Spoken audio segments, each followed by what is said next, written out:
Happy Wednesday, happy hump day. The weekend is almost here and it's great. For me, I homeschool my kids, so I only do school until Thursday, so it's like basically the weekend almost for me. It's not really a hump day, but kind of. So today I want to speak to all you moms out there who have a baby, or maybe even a toddler, or maybe even a teenager who doesn't sleep well. Um, I don't know if you guys know this, but sleep problems for kids actually affect 25 to 50% of them. That's a lot. And I don't think that we realize that. I think that there's this like ideology out there that, you know, that all babies should sleep well. And those babies that do sleep well, they are they are actually the exception. The babies that sleep through the night when they're, really young, like a newborn or even a little longer than that. Um, yeah, that is not the norm. The norm for sleeping for newborns is to wake up a lot. And even when they get older, same thing. So today I want to speak to you mamas who are struggling with sleep with your children. I have some tips for you. I'm also getting certified to be a sleep consultant for toddlers and babies, so I do know what I'm talking about. And I had a son that doesn't sleep. Sorry, my alarm, that doesn't sleep very well. So yeah, I know what I'm talking about. So this video today is called Little Known Ways to Help Your Baby Sleep um, without spending money on a sleep program, because not all of us have the money to spend on a sleep program. So this is some ways, some little tips and tricks that you can use to get your baby to sleep or your toddler to sleep. Um, so some of these can also work on teens, but of course, not all of these will work on teens because this is kind of directed towards babies and toddlers. Okay, so I would say that the first thing that you should be concerned about is the sleep environment. What we want to do with babies and toddlers, not as much toddlers, but definitely babies, especially newborns, what we want to do for their sleep environment in their bedroom is to recreate the womb. And what was the womb like? The womb was warm, it was dark, and it was loud. So that's what we want to try to recreate. So how can we create it being loud? Well, you can get a fan in their room. For newborns, I usually turn the fan away from them so it's not blowing on them, because they just haven't. I just I don't think that they've really been able to properly breathe out of their nose, so they breathe out of their mouth and like, yeah. So just don't put the fan in their face. So what I do for my son and all my kids actually is I put a fan in their room. I pointed away from them until they were probably 6 months old, and then I would let the fan just whatever. But up until that point, just put the fan in there. I usually point it towards the door so that if there's any noise outside of the bedroom, it kind of drowns that out. And that is not the only reason why, though, not just to drown out noise, but we also want the fan in there to recreate the whooshing sound that they hear in the womb. This is comforting to them. This signals sleep. Signals relaxation. So that's a really good one for one way to recreate the sleep environment. So the other way is we want to make sure they're warm. So babies up to 3 months, they can have a swaddle. Well, up to 3 to 4 months.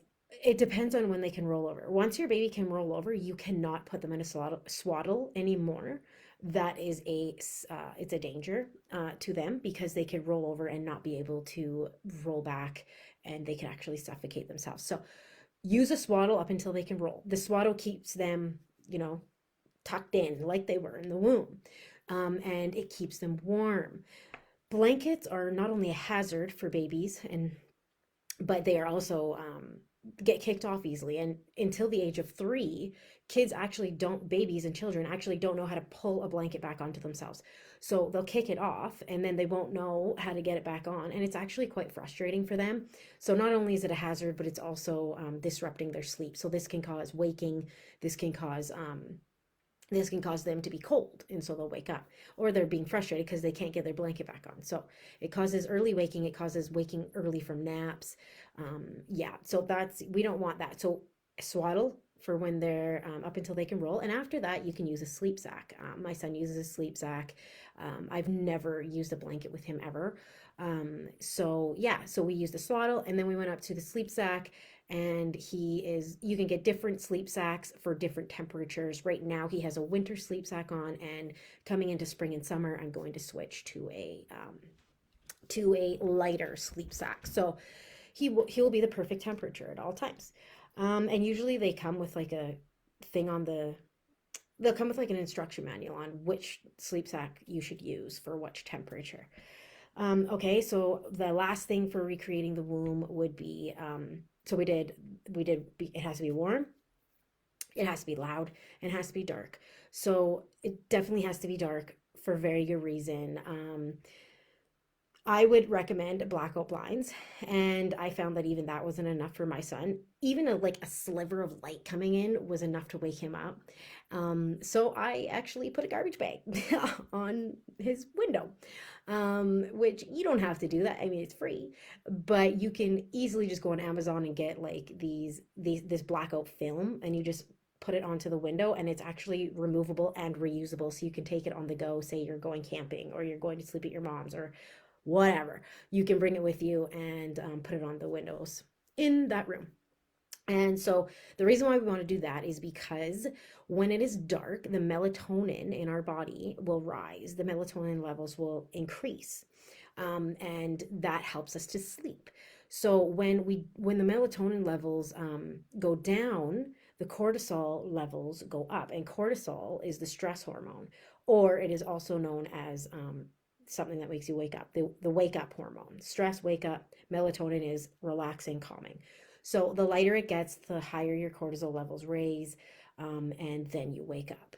So if it's light in a room, your baby will wake up because of that, because their cortisol levels will start to rise, and that's just how it goes. Okay, so that is the first thing I would recommend, would be to create a good sleep environment. And then the second thing I would recommend is doing a lunch nap. So I feel like a lot of parents will give their child a long nap in the morning and then a shorter nap at lunch or in the afternoon. And this actually sets up your baby to be extremely exhausted by the time they go to bed. So it's important to make sure that you are having a longer lunch nap. And this applies to babies and toddlers. So if you have more than one child, they take a nap at the same time, and you get some couple hours of bliss to yourself. And what mom doesn't want that? So the reason that this is most important is because in every human being, adult and child, our levels of energy start to dip between 12 and 2. That's just natural. It's how humans work.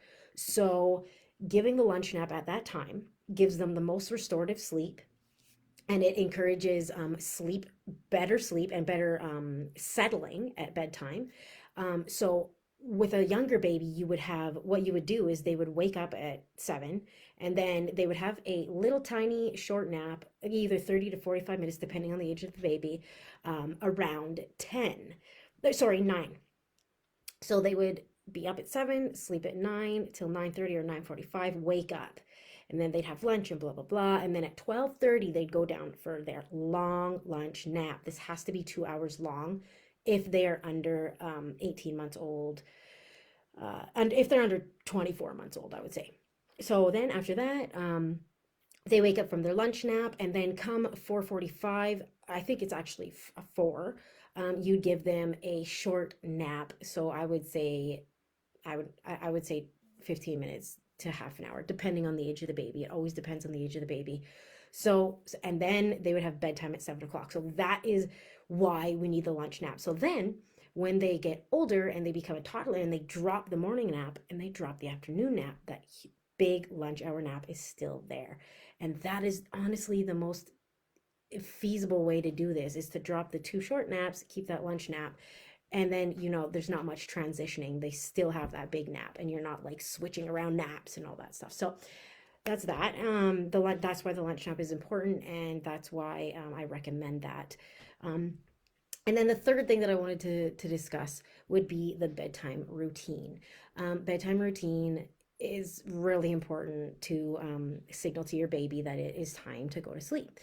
So, in order to do this, you can have a routine. It doesn't have to be long. I would say from an hour from start to finish. And you can do simple things, but you want to do the same thing every day and in the same order. So, what I like to personally do with all my kids I've done this with, is the three B's, which would be bath, book, and breast or bottle.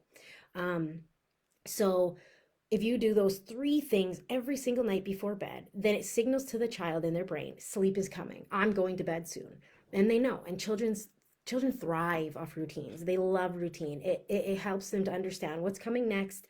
It helps them to know what they need to do and what they need to prepare for in their heads next. So super important to do that. And I also recommend for nap time and even bedtime, giving them a cuddly to sleep with. Uh, of course, when the child is younger, you don't want to be putting the cuddly near their face. And we don't want it to be big. Like I'm talking about like a little stuffed animal. And this can help them with self-settling. Self-settling is the most important thing out of this whole aspect. And that's one last thing that I'm going to mention is self-settling is something you need to teach your child to do.